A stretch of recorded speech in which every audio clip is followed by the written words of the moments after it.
श्रवाः स्वस्ति न पूषा विश्ववेदाः स्वस्ति नस्तार्क्ष्यो अरिष्ठनेमिः स्वस्ति नो बृहस्पतिर्दधातु। ओम शांति शांति शांति। सगळ्यांनाच नमस्कार. आपण त्या श्रावण महिन्यातील चौथ्या दिवशीच्या या सायंकालीन सत्संगात सर्वजण सम्मिलित आहोत.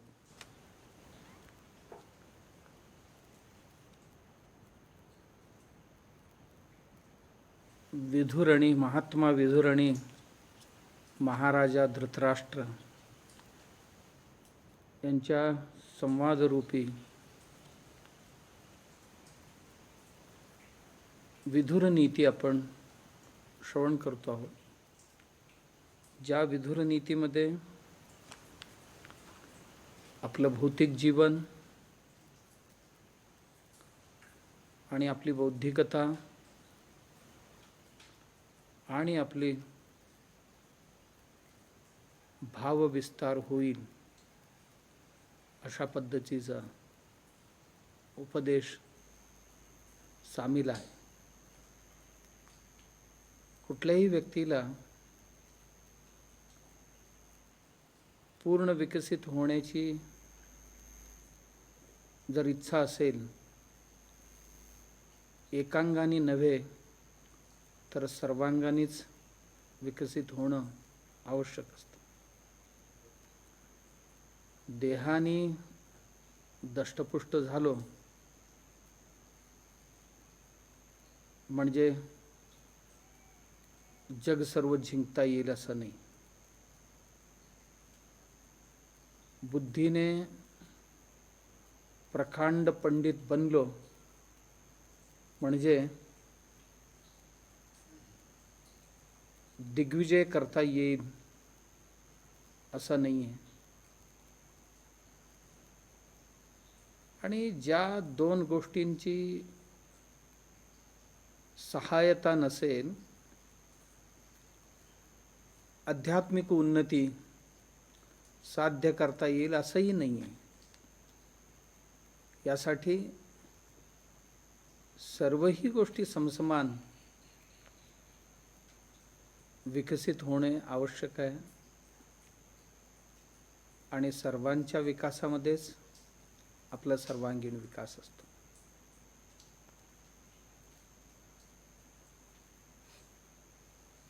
मनुष्य शरीराने, बुद्धीने, मनाने समृद्ध आणि संतुष्ट असणं आवश्यक आहे. आणि याकरताच आयुष्यभर तो प्रयत्नशील असतो आणि धडपडत असतो. आणि या सर्व प्रकारची भूक शमन करता येईल या उद्देशानेच विधुर नीतीतील उपदेश आहेत. निश्चिंत जीवन जगणारी जी माणसं आहेत ते कसे असतात त्यांची उदाहरण प्रस्तुत करतायत महात्मा विधुर. आतापर्यंत आपण ऐकत आलेलो आहोत. आज एक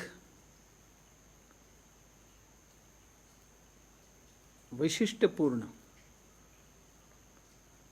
व्यक्तिसंबंधात विशद करतायत. यस्य संसारिणी प्रज्ञा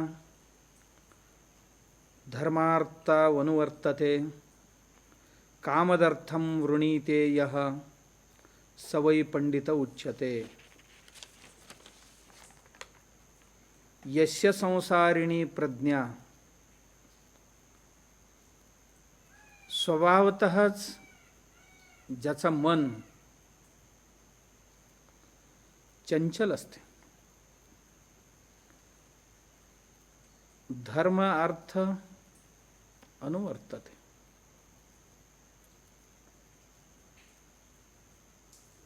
शुद्ध शास्त्रामध्ये उपदेश केल्याप्रमाणे उपदेशिलेले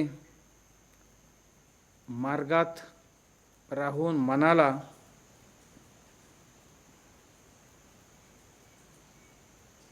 सुसंस्कृत केले पाहिजे.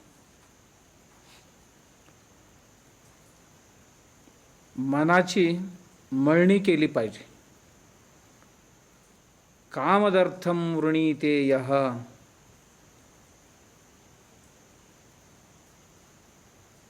जी पक्व केलेले मन आहे त्या मनाने धर्म आणि अर्थाच्या दिशेने योग्य पाऊल टाकले गेले पाहिजे. एवढंच नाही,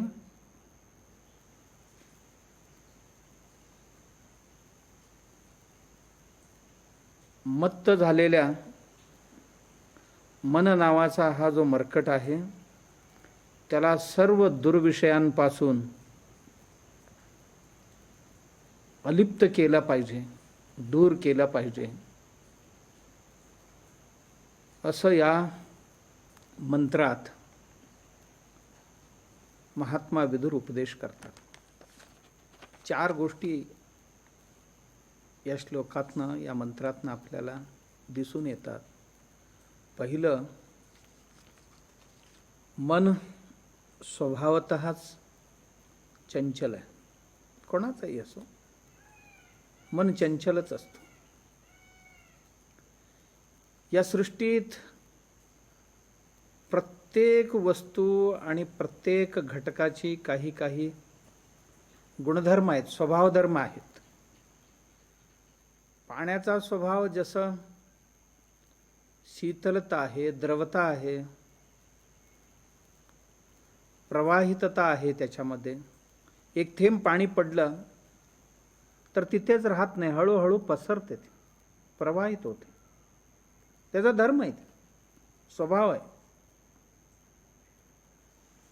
पाषाण असेल तर त्याचा स्वभाव कठोरता असते, जडता असते. अग्नी असेल तर अग्नीचा स्वभाव प्रकाशमानताही असते,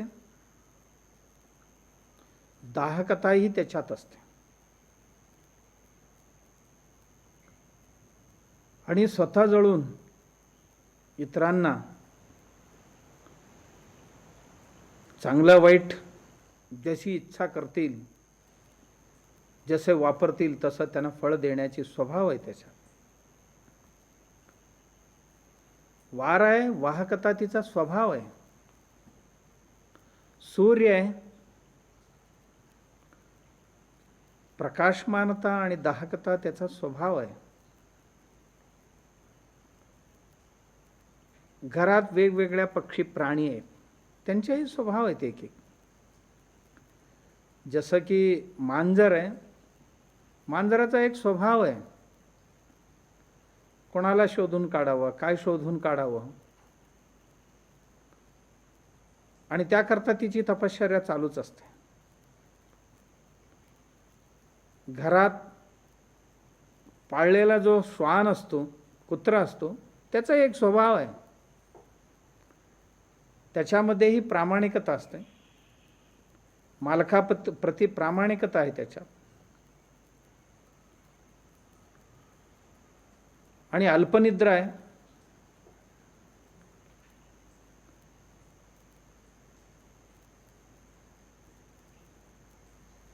आणि शरीरात प्राण आहे तोपर्यंत झटण्याची सामर्थ्य आहे त्याच्यात. आणि आपलं कोण, परकीय कोण हे जाणण्याची क्षमताही त्या कुत्र्यामध्ये असते. कावळा देवाने निर्माण केले तर ते गोत्र जाणतात, आणि काही खाण्याकरता मिळाले तरी एकटेच खात नाहीये, आपल्या गोत्रातल्या सगळ्यांना एकत्रित करून खाण्याचा त्याचा स्वभाव आहे. मुंगीचा स्वभाव आहे, गोड पदार्थ कुठेही ठेवले तरी तिथे जाऊन पोचणार. त्या डब्याला बाहेर लेबल काय लावले हे कधी नाही पाहणार.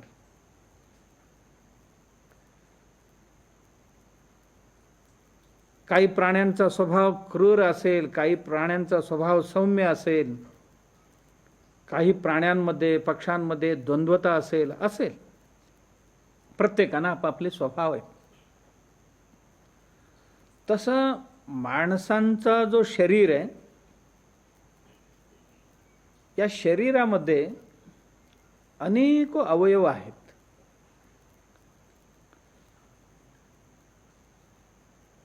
आत राहणारी, बाहेर राहणारी घटक आहेत.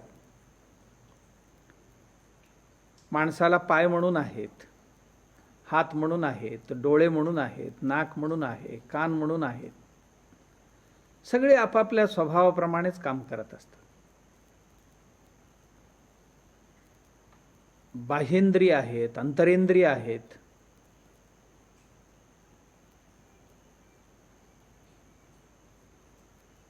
आणि शेवटी एकमेकांबरोबर संयोग घडवून एकमेकांना सहाय्यक बनून चालतात. हे त्यांच्यात ही एक वैशिष्ट्यता आहे. डोळे एकटेच नाही पाहण्याची कार्य करते, तर ते केवळ पाहत फिरत नाही, पायांना मार्गदर्शन करत असते, हाताला मार्गदर्शन करत असते, तोंडाला मार्गदर्शन करत असते. डोळे करत असतात, कारण त्यांच्यामध्ये सहमत आहे. तसेच पाय म्हणजे फक्त चालण्याकरताच आहेत अशातला भाग नाही. पाय सुद्धा कधी कधी अन्य घटकांसाठी जे गरजेची गोष्ट आहे त्यांची संदेश देण्याचं काम तेही करत असतात. आणि जीभ आहे, जीभ सुद्धा या शरीराला आणि सर्व इंद्रियांना अनुकूल्य काय प्रातिकूल्य काय या गोष्टी समजावत असते.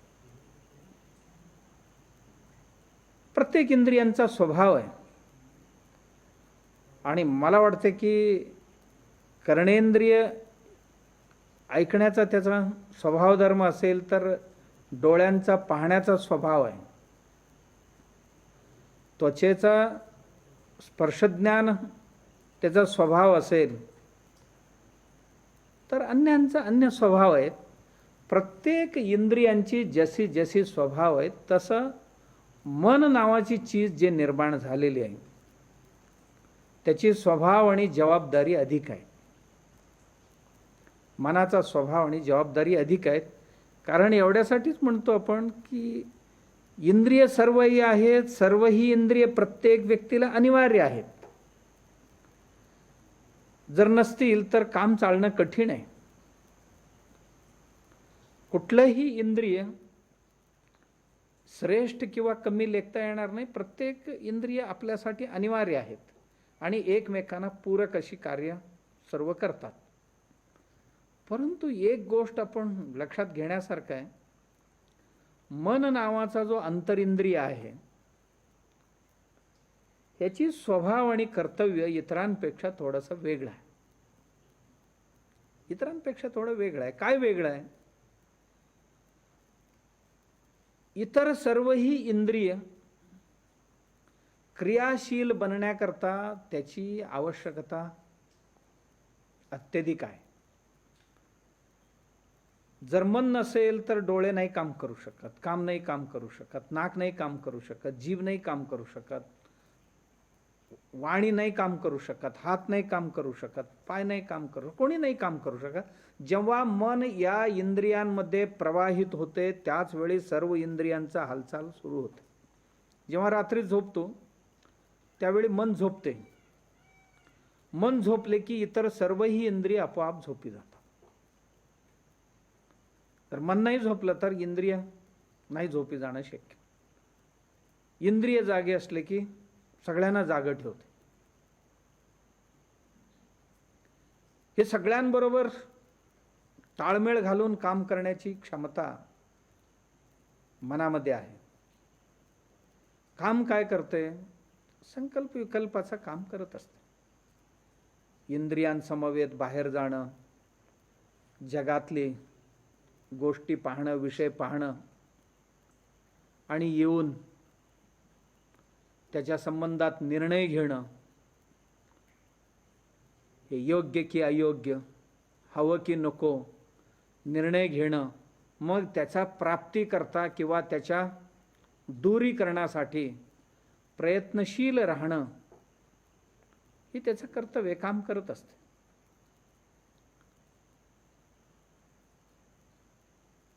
पण एक वैशिष्ट्य या मनाचं असं आहे, भगवंतानी जे ह्याला तयार केलेले, हे एक ठिकाणी थांबत नाही. डोळे एका ठिकाणावर आहे, कान एका ठिकाणीच आहे, हात पाय जागा बदलत नाही. पण मनाचं असं नाही आहे, कुठल्या क्षणी कुणीकडे धावेल हे सांगता येत नाही, कोणत्या क्षणी कुणीकडे उडी मारेल हे सांगता येत नाही. म्हणून त्याला उदाहरण देतात की मरकट म्हणून, माकड म्हणून. माकड, मन हे माकडासारखे असते असं म्हणतं का, ते एका ठिकाणी थांबत नाही. इथे आहे तोपर्यंत, या फांदीवर आहे तोपर्यंत त्या फांदीवर उडी टाकलेली असते, या झाडावर आहे तोपर्यंत त्या झाडावर गेलेलं असतं. आणि तास दोन तासासाठी नाही आहे, सूर्योदयापूर्वीपासून सूर्यास्तापर्यंत त्याचं हे सर्व, हे उजेड आहे तोपर्यंत हे कार्य चालूच राहतं. तसंच मनाची सुद्धा चंचलता हे चालूच असते, चालूच असते. स्वभावतः ते चंचल आहे. परांची खानी व्यत्रणत स्वयंभू परांग पश्यती ना अंतरात्मन. देवाने निर्माण केले त्याला. कधी कधी असं म्हटलं जातं विनोदाने, सगळे निर्माण केले म्हणे देवाने, कोण कोण काय काय मागितले सर्वही दिलं. दिल्यावर निर्माण करून दिल्यानंतर देव राहिले एका ठिकाणी, तर सगळेजण रोज येऊन काय ना काहीतरी तक्रार सांगायला लागले, काहीतरी मागणी करायला लागले. कंटाळून गेले म्हणे देव. प्रत्येक दिवसागणिक, क्षणागणिक रांगच्या रांगच लागायच्या. देव कंटाळले, आता माणसानं किती भेटायचं आणि किती दिले तरी हा माणूस तृप्त होणार. बाकी कोण येत नव्हते, माणसंच येत होती जास्त. देवाने असं विचार केला, आपण अशा ठिकाणी बसायचं, माणसांच्या जवळच राहायचं, पण तो आपल्या जवळ येता कामा नये. म्हणून भगवंताने माणसांच्या हृदयातच येऊन बसायचं ठरवलं.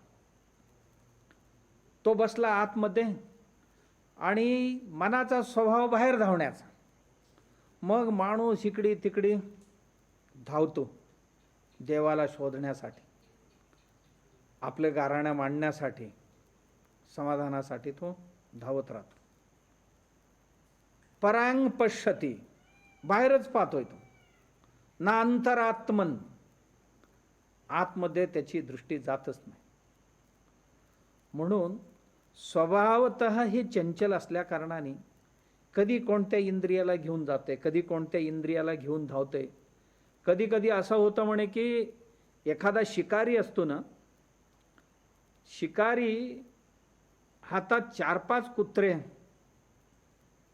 घेतलंय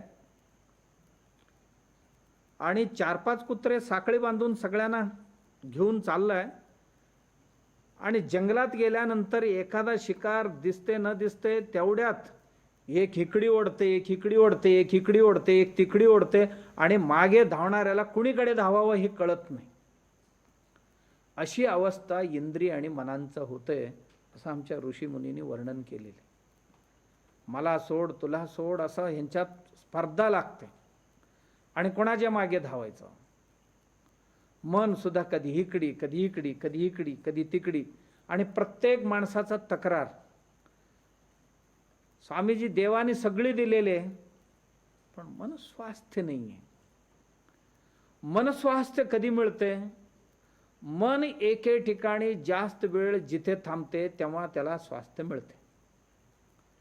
पण मन काही एका ठिकाणी फार वेळ थांबत नाही. आणि थांबते तर कशा वस्तूवर थांबते? नको त्या वस्तूवर थांबते. थांबलं की त्याला बरं वाटते. एका ठिकाणी थांबले ना, मग त्या माणसाला खूप वेळ, जोपर्यंत थांबलेले तोपर्यंत बरं वाटतो. तिथनं हल्लं की माणूस सुद्धा हल्ला, त्याचा स्वास्थ्य हल्ला, समाधान विचलित होतो. का असं होतो?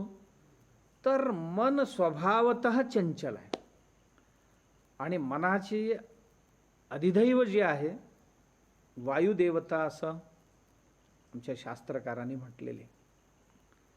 म्हणजे वारं एका ठिकाणी थांबत नाही, चालत राहते, तसं मन सुद्धा हलत राहतो, चालत राहतो. स्वभावतः त्याचा दोष किंवा त्याचा गुणच असा आहे की चंचलता. आणि सगळ्यांच्या तक्रार त्याच्या बाबतीत तेच आहे. मनच फार चंचल आहे. पूजेला बसलाय की पूजेला बसत नाही, ध्यानाला बसले की ध्यानाला बसत नाही, कामाला लागलो तर कामात मन लागत नाही. आणि जरी त्याला पैसे जरी दिली तर पैशात सुद्धा मन लागत नाही थोड्या वेळानंतर. त्याला जी वस्तू त्याला आवडते ती वस्तू जर दिली तर थोडा वेळ त्यात रमते आणि काही वेळेने तिथनं पळ काढते. आणि सगळ्यांसाठी ती समस्या बनली की ह्याला आवरायचं कसं. महात्मा विदुराने आज हेच सांगितले की मन हे स्वभावतः चंचल आहे, हे समजून घेणं, समजून घ्यायचं. काही गोष्टी अशी आहेत की त्यांना समजण्याने सर्व काही साध्य होते. अन्यथा कुत्र्याची शेपूट आहे, स्वभावतः वाकडं आहे ते, अर्धचंद्राकार आहे ते. आणि त्याला सरळ करत बसण्यापेक्षा त्या कुत्र्याकडून काम काय घ्यायचं आहे. नाही, ह्या कुत्र्याचा शेपूटच मला बरोबर दिसत नाही, हे वाकडच आहे, याला सरळच करतो म्हणून जोपर्यंत त्यात एक नळी घालतो तोपर्यंत नळी काढल्याबरोबर पुन्हा वाकडच होतं. त्याच्याकडे लक्ष न देता ह्याच्याकडनं काम काय करून घ्यायचं हे पाहायला पाहिजे. स्वभावतःही चंचल आहे आणि ते कधी कधी असणंही आवश्यक असते. एक माणूस एका ह्याच्यातच किती वेळ रमणार आहे. त्याला ही चंचलता गरजेचा असतो, पण कोणत्या प्रकारचं चंचलता. ही घरात काम करत असतो आपण. काम करत असताना जेव्हा गृहिणी स्वयंपाकघरात स्वयंपाक करत असते त्याच वेळेला बाहेर दारात कोण आले गेले हेही कळायला पाहिजे ना. स्वयंपाकघरात नुसतं कामातच जर मग्न राहिलं तर बाहेर येऊन कोण काय घेऊन गेले कळणार कसं. किंवा कोण पाहुणे आलेत त्यांचे अनादर झाले तर ते रागावणार नाही का आपल्यावर. हे सगळ्या गोष्टींकडे थोडं थोडं जाणं गरजेचे असते. पण त्याला काही इतिमिती आहेत. ते इतिमिती सोडून नुसतं टणटण टणटण टणटण उडी मारतच राहिली की माणूस अस्वस्थ होतो. स्वभावतः चंचल जरी, म्हणून कृष्ण परमात्म्याला अर्जुन सुद्धा प्रार्थना करतो, चंचलम हि मन कृष्णा प्रमाथि बलवदृढम तस्याहम निग्रहम मन्ये वायोरिव सुदुष्करम. कृष्ण परमात्मा समोर प्रार्थना करतो, चंचलम हि मन कृष्णा, हे भगवंता हे मन माझी चंचल आहे, प्रमाथि बलवदृढम, सारखं घुसळत असते, घुसळत, जसं ताक घुसळतो ना रवी, असं एकदा हिकडी एकदा हिकडी एकदा, हे जे घुसळणी म्हणतो ना तसं मला घुसळून काढते. माझं मन असं नेहमी घुसळत असते, स्वस्थ नाही, मंथनच करत असते काय नाही काय. आणि बलशाली आहे, असं कमजोर नाही आहे. मी म्हणणाऱ्यांना झोपवते, मी म्हणणाऱ्यांना आयुष्यातनं उठवते. मनामुळेच कितीतरी माणसं संपलेत ना, कितीतरी नाही बहुतेक माणसं संपले. या मनाच्या ताकद काही छोटी नाही. एका सेकंदात पाहिजे तिथपर्यंत जाऊन परत येते. एका सेकंदात कोणालाही जवळ करते, एका सेकंदात कोणालाही फेकून देते. प्रमाथि बलवदृढम तस्याहम निग्रहम मन्ये. याचा निग्रह करणे न देवा, वायोरिव सुदुष्करम, वाऱ्यासारखं, वाऱ्याला बांधून घालणं, वायूला बांधून घालणं जितकं कठीण काम आहे ना, तसं हे मनाला आवरणं, मनाला बांधून ठेवणं तितकंच कठीण काम, असं म्हणाले. म्हटल्यानंतर कृष्ण परमात्माने काय सांगावं? असंशयम महाबाहो मनः दुर्निग्रहम चलम. अर्जुन, तू जे बोललायस ना, अगदी योग्य बोललास. असंशयम, यात शंकाच नाही. तूच कशाला सांगायला पाहिजे, आम्हालाही माहिती, समस्त जनांची अनुभव हाच आहे. असंशयम, हे महाबलशाली अर्जुन, असंशयम, यात शंकाच नाही. तुम्ही जे बोललात त्यात शंकाच नाही. मनः दुर्निग्रहम चलम, चंचलही. दुर्निग्रहम, याचा निग्रह करणं कठीण आहे. कठीण आहे, पण असाध्य असं नाहीये. वायोरिव सुदुष्करम, वाऱ्याला बांधून घालणं कठीण आहे म्हटलास ना, असाध्य असं तूही म्हटला नाहीस. मनः दुर्निग्रहम चलम तस्याहम निग्रहम मन्ये. त्याला निग्रह करणं कठीण आहे म्हटलास ना, तरी सुद्धा करता येतं. काय करता येतं? मन निग्रह करण्यास कठीण आहे, चंचल आहे, हे मलाही मान्य आहे. परंतु अभ्यासेन तो कौंतेय वैराग्येन च गृह्यते. अभ्यास आणि वैराग्य दोन असतील, काही कठीण नाही, आरामात ह्याला निग्रह करता येतो. कारण आयुष्यात अशक्य असं काहीच नसतो ना. Nothing is impossible in the world. या जगात अशक्य असं काहीही नाहीये, सर्वही साध्य आहे. महात्मा विद्वान तुम्ही कसं करायला जात नाही. शास्त्र जाऊन निग्रह करून त्या निग्रहाने तुम्ही केला तर होणार. पण मनाला ग्रहित न करता तुम्ही काही कराल तर ते सर्व तात्पुरते क्षणिक असेल आणि तृप्ती संतुष्टी जीवनात मिळेल नाही. पती मिळेल, अधिकार मिळेल, ऐश्वर्य मिळेल, सर्व काही मिळेल, पण समाधान मात्र नाही मिळणार, देणार नाही आणि समाधान देणार नाही. म्हणून माणसांना तृप्ती हवं असेल तर त्याला आधी त्याचा मशागत करून घेणं गरजेचे, मनाला निग्रहित करणं गरजेचे.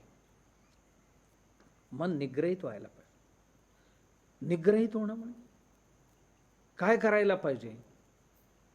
म्हणून शास्त्रात सांगितले त्याप्रमाणे असं म्हटले. काय म्हणते शास्त्र? योगशास्त्र काय म्हणते? कर्मशास्त्र काय म्हणते? भक्तिशास्त्र काय म्हणते? ज्ञानशास्त्र काय म्हणते? मनाला निग्रहित करण्यासाठी प्रत्येक शास्त्रात उपाय सांगितले गेलेले. भक्तिशास्त्रात त्याला प्रेम शिकवायला सांगितलं, त्याला भगवंताच्या ठिकाणी तल्लीन करायला सांगितलेले आहेत. भक्तिशास्त्रात मनाला प्रेमाच्या गोष्टी शिकवा आणि प्रेमाने भरून उरू दे त्याला, आणि मग हळूहळू त्या प्रेमाने भगवंताजवळ जाण्याचा, भगवंताचे नामस्मरण करण्याचा, भगवंताची भजन भक्ती कीर्तन करण्याचा सवय लावा. भक्तिशास्त्राने सांगितले. त्याच्यात कर्मशास्त्राने, कर्मयोगाने काय सांगितलं? प्रत्येक कर्मामध्ये अमृत आहे याचा अनुभूती त्याला प्राप्त होऊ द्या. कर्मामध्ये आहे प्रत्येक अमृत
राधिराज सद्गुरुनाथ श्री काडसिद्धेश्वराय नमः।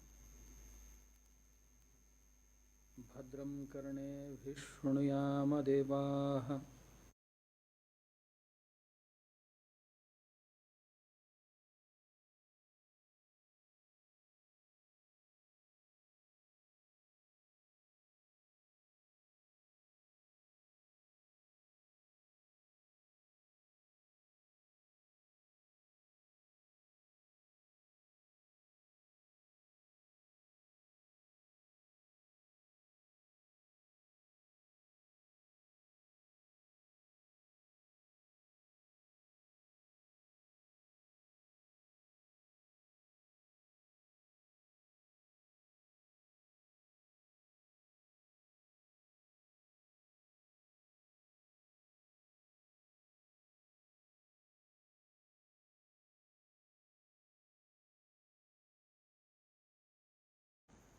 आपल्याला काय करायचं याची समज करून दे, आणि जी प्राप्ती करायचं आहे त्या प्राप्तीसाठी मला वाटेल ते करावं लागले तरी हरकत नाही, पुढे जाण्याची माझी ताकद आहे, आणि ती प्राप्त करण्याकरता मी पाहिजे ते त्याग करण्याची माझी तयारी आहे, ही भूमिका त्या मनाची बनली पाहिजे. आणि त्या मनामध्ये निग्रह सामर्थ्य आणून देणं, मिळेल त्यात समाधानात राहायला शिकवणं, देव धर्म शास्त्र गुरु यांच्यावर श्रद्धा निर्माण करणं, थोडासा सहन करायला शिकवणं,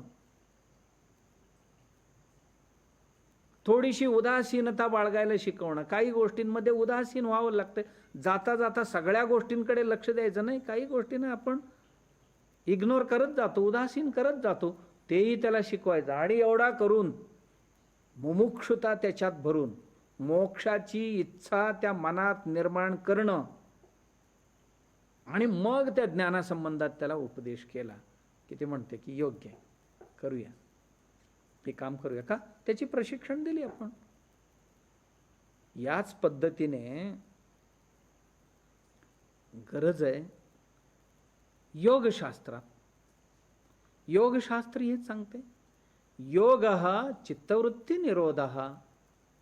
पतंजली महर्षीने मनासाठीच खास एक शास्त्र निर्माण केले, मनासाठीच निर्माण केली. या पतंजली महर्षीने तयार करून दिले, तर मग कोणीही त्याचा वापर कसा ज्यांना ज्यांना जसा पाहिजे तसं करून घ्यावं. इतकं महत्तर कार्य जगभरात योग जाण्याचं कारण पतंजली महर्षींचा पाया मजबूत आहे. पतंजली महर्षींनी हे जे योगशास्त्र लिहिले, 4 अध्याय आहेत महत्वाचे. कैवल्यपाद आहे, साधनापाद, विभूतिपाद, नाही समाधीपाद. पहिला अध्याय समाधीपाद आहे, दुसरं साधना, तिसरं विभूतिपाद आणि शेवटच्या कैवल्यपाद. असं 4 प्रकरण आहेत त्याच्या. मग प्रत्येक प्रकरणामध्ये सूत्र रूपाने खूप काही उपदेश केलेले, केवळ आणि मनासाठी. मनासाठी जगातले एक अद्वितीय अमौलिक ग्रंथ आहे योगशास्त्र. आणि त्यात हेतू काय आहे? चित्तवृत्ती निरोध. चित्तवृत्ती जी आहे त्याचा निरोध करणं, त्याला रोखणं. चित्तवृत्तीला रोखणं, जे हवं त्याच्याबरोबर नेऊन त्याला मिळवणं, ही योगशास्त्राचा मुख्य उद्देश आहे. मग काय केले त्यांनी? याच्यासाठीच 8 अंग लिहिले. 4 अध्यायामध्ये 8 अंग आहेत. यम, नियम, आसन, प्राणायाम, प्रत्याहार, धारणा, ध्यान, समाधी. निरोध कधी होणार? पूर्णतया समाधी अवस्थेला पोचल्यानंतर. खूप सुंदर लिहिले. मनाच्या मशागतीसाठी, मनाला वजवण्यासाठी. मन ओढाळ ओढाळ म्हणतात ना, आहे बरोबर आहे, ते ओढाळ आहेच, पण त्याला वजवता येतं, ऐकते ते.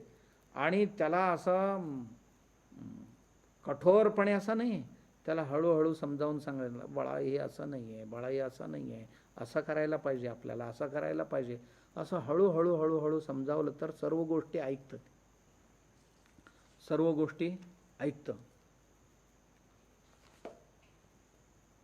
याकरता पतंजली महर्षींनी हे लिहिले योगशास्त्र. राजयोग म्हणतो आपण त्याला. जसा भक्तियोग होता, कर्मयोग होता, ज्ञानयोग होता, तसं हे राजयोग आहे. आणि पतंजली महर्षी काहीही नाही त्यांचं. पतंजली महर्षी सर्वांसाठी मनाला तयार करून देत आहेत.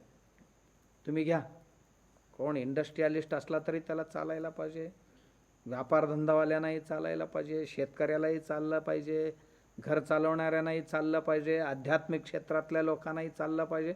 सगळ्यांसाठी मनोभूमिका तयार करून देत आहे. चित्तवृत्तीचा निरोध करून देणं. चित्तवृत्तीचा निरोध कसा होणार, त्याच्याकरता भूमिका सांगितली. बरीच लोक आपण काहीही न पाळता डायरेक्ट योगासनं केले, प्राणायाम थोडंसं करून ध्यानालाच लागतो, एवढंच नाही सांगितलं. ही चित्तवृत्ती आहे ना, सामान्य नाही आहे. चित्तवृत्ती, अंतर्वृत्ती वेगळी आहेत, बाह्यवृत्ती वेगळी आहेत. बाह्यवृत्ती जी आहेत ना, इंद्रियांना घेऊन बाहेर पडते, त्यांना बाह्यवृत्ती म्हणतो.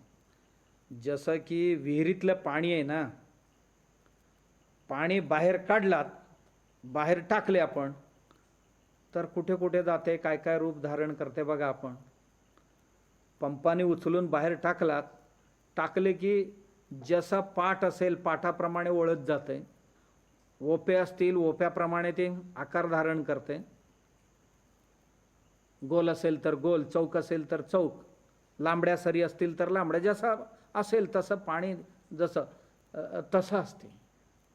चित्तवृत्ती म्हणजे, चित्त म्हणजे बऱ्याच लोकांना माहिती आहे, गावठी भाषेत सांगायचं असेल तर चित्त म्हणजे एक तलाव, तलाव.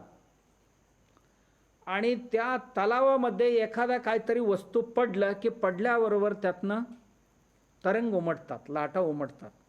या लाटांना म्हणतात वृत्ती. काही पडलं तर ते उठते, बसते, असं वृत्ती उडतात.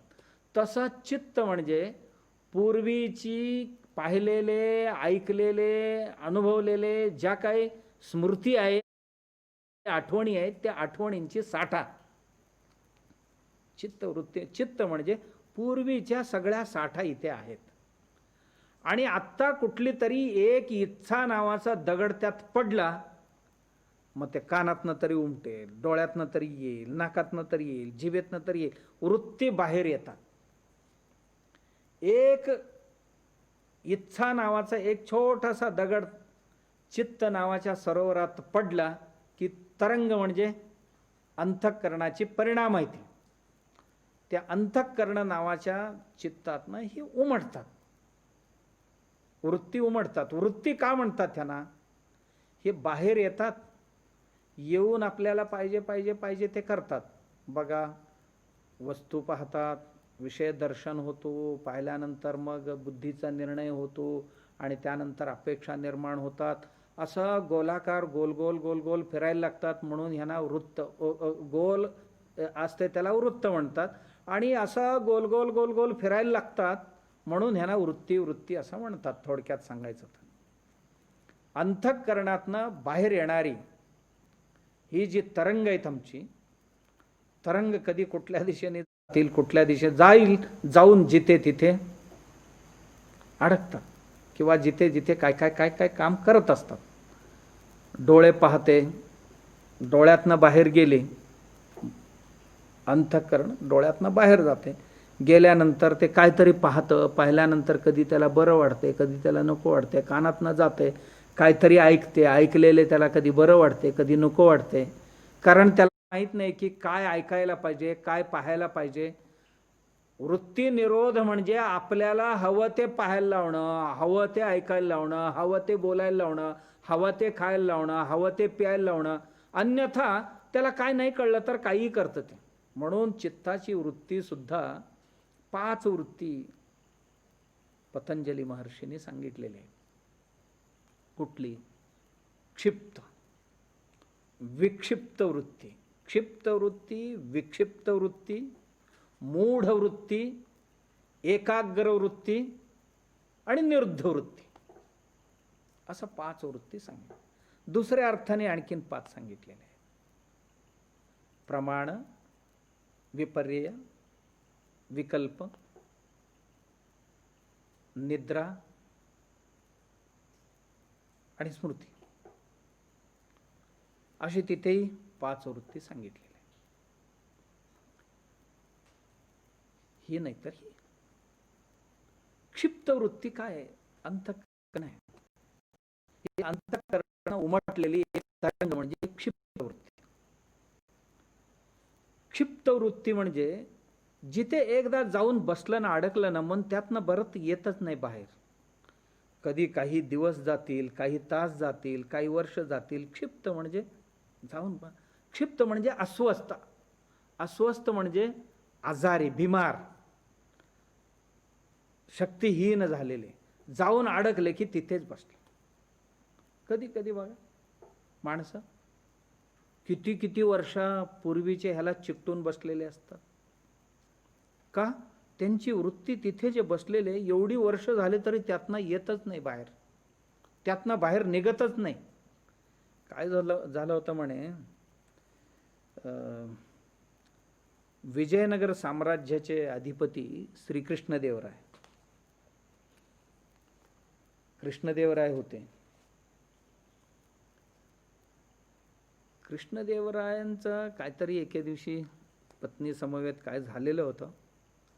पत्नी फार अस्वस्थ होत्या, राणीसाहेबा फार अस्वस्थ होत्या. तिरुमला देवी, श्रीकृष्णदेवरायांची पत्नी तिरुमला देवी फार अस्वस्थ होत्या. बरीच दिवस त्या अस्वस्थपणात काढल्यानंतर याच्यावर काय उपाय समजेना, सुचेना, म्हणून तेनाली रामकृष्णांना पाचारण केले. बोलून आणा म्हणाले, माझ्या या समस्येचा परिहार तेच करू शकतील, उपाय ते शोधू शकतील. तेनाली आले आणि राणीसाहेबांना वंदन केले. म्हणाले, राणीसाहेबा, आपण मला पाचारण केलात, मी आलोय, आणि काय सेवा करू आपली, सांगा. राणीसाहेबा म्हणाले, तेनाली, काय सांगू तुम्हाला, रामजी, माझी अवस्था अशी झाली की या राजपरिवारात सगळे मला नीरस वाटायला लागलेले, इथे कशातही रस नाही, आणि मी नकोशी झालेली काय की असं मला वाटते. कशातही मन लागेना माझे, काय करू. तेनाली म्हणाले की राणीसाहेबा, सांगा की काय कारण, काय कारण काय नाही आहे. एके दिवशी राजेसाहेब, आम्ही बसलेलो होतो, राजेसाहेब कुठले तरी एक गोष्ट आम्हाला सांगत होते आणि दीर्घ काळ ते सांगत होते, खूप आवडीने सांगत होते. परंतु मला मध्ये जांभया आल्या. मला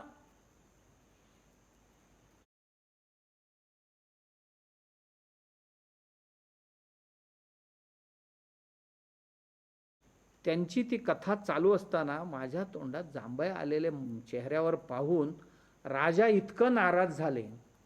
ज्या प्रेमाने, उत्साहाने आम्हाला ते कथा सांगू इच्छित होते, परंतु मला कुठल्या कारणास्तव आले माहीत नाही, पण मला जांभया आले एवढे खरं.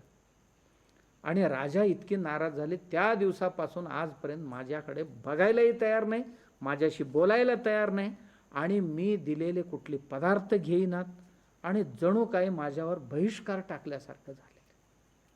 आणि राजांच्या या राजप्रासादामध्ये मी पट्टराणी, आणि राजाच माझ्याकडे पाहत नाही म्हटल्यानंतर बाकीचे लोक कितीही सेवा केली, कितीही प्रेम दिली, तर मला त्याचा काहीही रस नाही त्यात. आणि जोपर्यंत राजा माझ्यावर प्रसन्न नाही, तोपर्यंत माझं सर्वही जीवन व्यर्थ आहे असं मला वाटायला लागलं. आणि ह्याच्यावर काय उपाय आहे का? तेनाली म्हणाले, काय उपाय सांगू मी आता? राजांच्या मनात किती दिवस झाले? किती दिवस नाही बाबा, काही महिने होऊन गेले. कारण ह्या गोष्टी मी कोणालाही सांगू शकत नाही. कसं सांगायचं? काही गोष्टी सांगू नये म्हणतात, ही गोष्टी मी सांगू कसं? आणि मला काय दुर्बुद्धी झाली कोणास ठाऊक. मी काय बुद्ध्यापूर्वक नाही केली, पण काय झाले माहीत नाही. पण माझ्याकडून ही चूक घडली एवढी. आणि जांभया काय हे मनुष्य निर्मित नाही आहे, ही नैसर्गिक प्रक्रिया आहे. शिंक येणं, खोकला येणं, जांभया येणं, झोप येणं, ही काय आपल्या हातातली नाही आहे, ही नैसर्गिक आहे. आले, आता काय करू मी? याच्यावर काय उपाय आहे का तुमच्याकडे? तेनाली म्हणाले, राणी सरकार, तेनाली आपला दास आहे, प्रयत्न करेन. फळ देणं न देणं ही भगवंताच्या हातात आहे. आणि मी जरूर एक प्रयत्न करतो. आणि विचार करायला लागला तेनाली की राजाला जाऊन असं थेट बोललं तर राजा फासावर चढवेल, राणीलाही चढवेल आणि आपल्यालाही चढवेल. राजांचा अनादर करणं म्हणजे साक्षात परमात्म्याचा अनादर करणं. राजाचा अनादर करून जगणार कोण इथे? राजा प्रत्यक्ष देवता, त्या काळात अनादर करून कसं चालेल? आणि राजेसाहेबांना मी सांगू कसं की राणीसाहेबांची चूक झाली? चूक नाही, ही अवज्ञा आहे, महा अपमान आहे. एखादा माणूस एवढ्या गोडी गुलाबीने प्रेमाने गोष्ट सांगत असताना जांभया देणं ही त्यांचा अपमान आहे. आणि राजांचा अपमान म्हणजे काय? अपमान हे मरणापेक्षाही पलीकडचं आहे. करायचं काय आता? म्हणाला, एक दिवस 2 दिवस विचार केला, काय सुचेना त्यालाही. शेवटी एके दिवशी दरबारात गेला. दरबारात गेला तर दरबार भरलेलं होतं. भाताची उत्पन्न वाढवण्यासाठी काय करावं? कारण तो क्षेत्र त्या काळापासूनच भाताचा राहिला, विजयनगर. आणि जे पीक आत्ता येते शेतकऱ्यांच्यात, आणि त्या पिकाने राज्याची गरज पूर्ण भागत नाही. आता उत्पादन वाढवलं पाहिजे. उत्पादन वाढवण्यासाठी काय करायचं, असे अनेक कृषी शास्त्रज्ञांना आणि अनुभवी शेतकऱ्यांना पण बोलवले होते कृष्णदेवरायाने त्या काळात. कारण खरे कृषी शास्त्रज्ञ तेच आहेत, बाकीचे सगळे लॅबोरेटरीतले आहेत. जमिनीवर काम करणारा कृषक शास्त्रज्ञ आहेत आणि लॅबोरेटरीमध्ये काम करतात हे कृषी शास्त्रज्ञ आहेत. शेतामध्ये काम करतो तो कृषक शास्त्रज्ञ. कृषक आणि कृषी शास्त्रज्ञ दोघेही होते. आणि त्याशिवाय त्यांचा मंत्रीगण होता. आणि सगळे दरबार भरलेला होता, चर्चा चालू होती.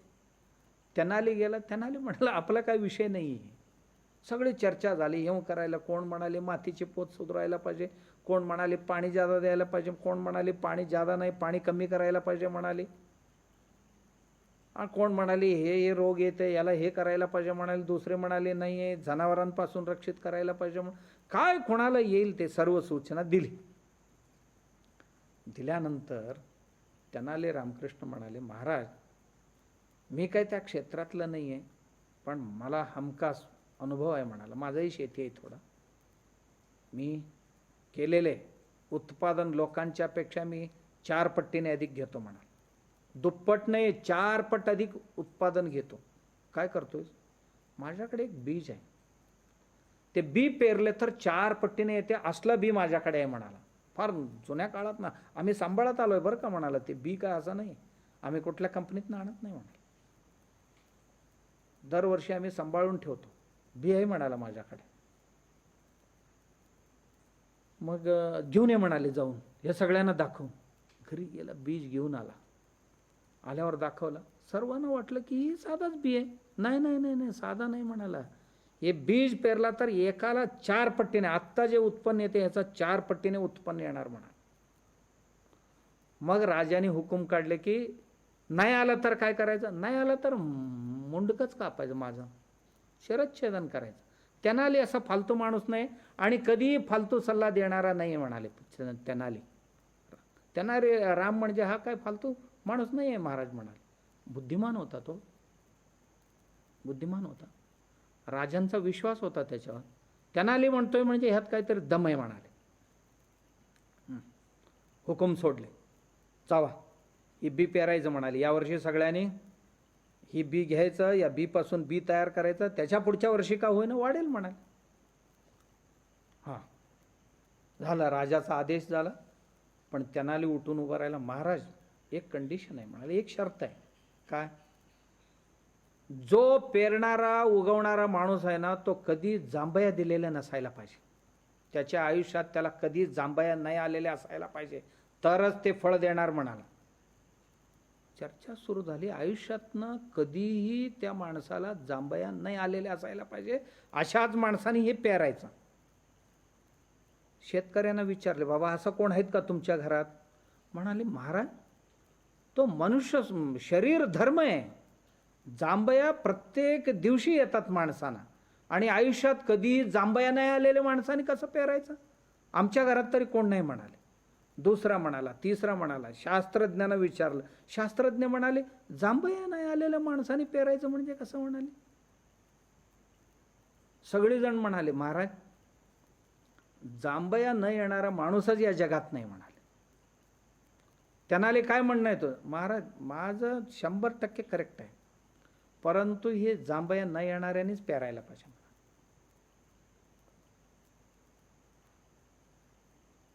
पाहिजे तर तुम्ही राणीसाहेबांना विचारा म्हणाल. राजांचे टूप पेटला पटकन. राणीसाहेबांना विचारा म्हटल्याबरोबर तेनाली आलं माझ्या लक्षात म्हणाले.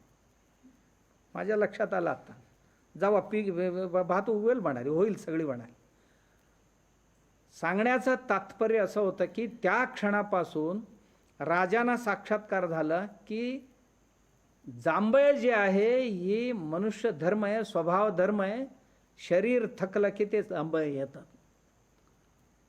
आणि ह्याला मी महापराध समजून बसलो, हीच माझं अपराध आहे, हे राजांच्या लक्षात आला.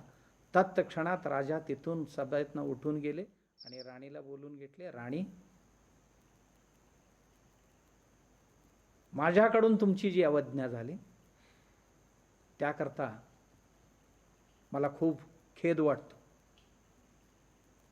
मी विसरलो आता. राणीसाहेबा म्हणाल्या, महाराज हे उपकार मी कधी नाही विसरलो. नाही नाही नाही नाही, तुम्ही क्षमा केलात आम्हाला? नाही, क्षमा नाही केलं. माझ्या समजण्यात चूक झालेलं होतं. का? आम्ही ह्याला अपमान समजलो, परंतु हे स्वभाव धर्म आहे माणसांचं हे नाही समजलं. समजल्यामुळे माझी अवज्ञा समजून इतकी महिने गेले तरी सुद्धा तुमच्यावरचा रोष माझा कमी झालेला नव्हता. एवढ्या महिन्यापर्यंत रोष धरून ठेवणारी जी वृत्ती आहे ना, याला म्हणतात क्षिप्त वृत्ती. मग भल्या चांगल्याचाही असू शकते, वाईटाचाही असू शकतं. काही चांगलं केलं असेल तर 10-10 वर्ष चांगल्यातनं बाहेर येत नाही, दुसरं काही चांगलं काम करत नाही. कधी काही वाईट असेल तर वाईटात अडकलेले मन आहे ते त्यातनं बाहेर येत नाही. आणि कधी कोणाच्यात तरी जेवायला गेला होता, छानपैकी जेवला होता, दर दिवशी बायकोला तेच ऐकवतो, तिथे जे मी त्या दिवशी भाजी खाल्लेले ना, तशी भाजी मी आजपर्यंत कुठे पाहिला नाही. कारण त्याची वृत्ती त्या भाजीत ज्या दिवशी अडकले तिथे आजपर्यंत त्यातनं ते बाहेर येतच नाही. याला क्षिप्त वृत्ती म्हणतात, म्हणजे अडकलेले त्यात ते बाहेर येत नाही. अनेको लोकांच्या अनेको गोष्टीत अडकलेले आहेत, जे अडकलेले असल्या कारणाने ते कधीही स्वस्थ आणि समाधानी होत नाही, कायम अस्वस्थ राहणार. महात्मा विदुराने इतकं सुंदर गोष्ट सांगितलं, मन स्वभावतः चंचल आहे, परंतु ह्याला शास्त्रानुसार वजवायला पाहिजे, निरोध केला पाहिजे, त्याला संस्कारित केला पाहिजे, करून मग त्याला धर्म आणि अर्थामध्ये गुंतवायला पाहिजे. मग हळूहळू विषय त्याग करून ते मोक्षाला प्राप्त करेल मोक्षाला. म्हणून आपण हे पाहिलं की या चित्तवृत्तींमध्ये जी 5 आपण ऐकलेले होतो ती एक वृत्ती म्हणजे जिथे जाते तिथेच अडकतं. बऱ्याच लोकांचं बघा कुठल्या तरी सिनेमाचा पोस्टर पाहून आला की त्या पोस्टरमध्येच अडकलेले असते. घरी आल्यानंतर एकदा बायकोकडे पाहते, एकदा पोस्टर आठवते त्याला. माझी बायको अशी असती तर असं म्हणते कधी कधी.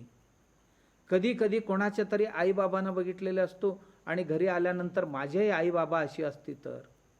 कधी कधी कुठल्या तरी मुलानं बघितलेले असतो, माझी मुलं अशी झाली असती तर. त्याची तिथे जे अडकलेले ते पिन निघतच नाही.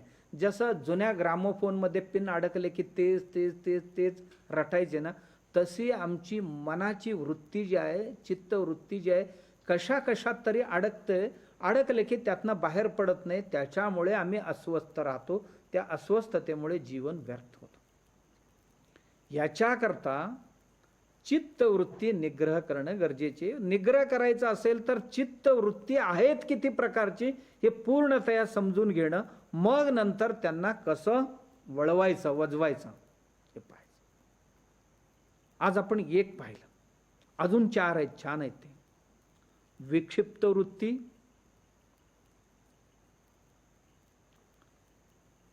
एकाग्र वृत्ती, मूढ वृत्ती आणि निरुद्ध वृत्ती. 3 झाल्यानंतर चौथ्याला जा. एक एक एक एक वृत्ती खूप सुंदर काम करणारी आहेत आपापल्या परीने आणि ते दिसायला जगाला सुंदर दिसतात, पण आपल्याला किती हानिकारक आहेत त्याच्यावर विचार केल्यानंतरच कळतं. आणि एकदा कळलं की तिथे थांबत नाही. त्याला लक्षात आलं ना मनाला, जसं की चोराला लक्षात आला की पाठीमागे पोलीस आहेत, धाडस करणार नाही. तसा आमच्या अंतःकरण वृत्तीला कळायला पाहिजे की आपल्या पाठीमागे एक पोलीस लागलेले आहेत, साक्षी माझ्याकडे पाहायला सुरू केलेले आहे. तेव्हा त्यात ते रमत नाही, हळूच ते जागा सोडते, मग त्यात ते रमत नाही. याकरताच सांगितले महात्मा युधरानी, याला वजवायला पाहिजे, याला वळवायला पाहिजे, चांगलं संस्कारित केलं पाहिजे अंतःकरण वृत्तीला. आणि अशा पद्धतीने आपण सर्व वृत्ती समजून घेऊया. आणि हे सगळ्यांना ज्ञात असणारेच, मी फक्त आठवण करून देतो. असं काय मी काय नवीन सांगतो अशातला भाग नाही आहे, काही नाही आहे. सगळ्यांना सर्व काही ज्ञात आहे. फक्त कधी कधी मनुष्याचा स्वभाव विसराळूपणाचा आहे आणि पुन्हा पुन्हा आठवण करून दिले की माणसं आपल्यात बदल करून घेतात. म्हणून या चित्तवृत्ती शुद्ध करण्याची आणि निरुद्ध करण्याची शक्ती, सामर्थ्य सद्गुरू आणि भगवंत आम्हा सर्वांना देवो ही गुरुचरणी प्रार्थना. राजाधिराज सद्गुरुनाथ सिद्धरामेश्वराय नमः. राजाधिराज सद्गुरुनाथ श्री भावराजाय नमः. राजाधिराज सद्गुरुनाथ श्री काडसिद्धेश्वराय.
हरिले सिया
भक्त कार्य कल्पतरुं सार्वभौम श्रीमद राजाधिराज योगी महाराज त्रिगुणानंद अद्वैत अभेद रंजन निर्गुण निरावलंब परिपूर्ण सरोति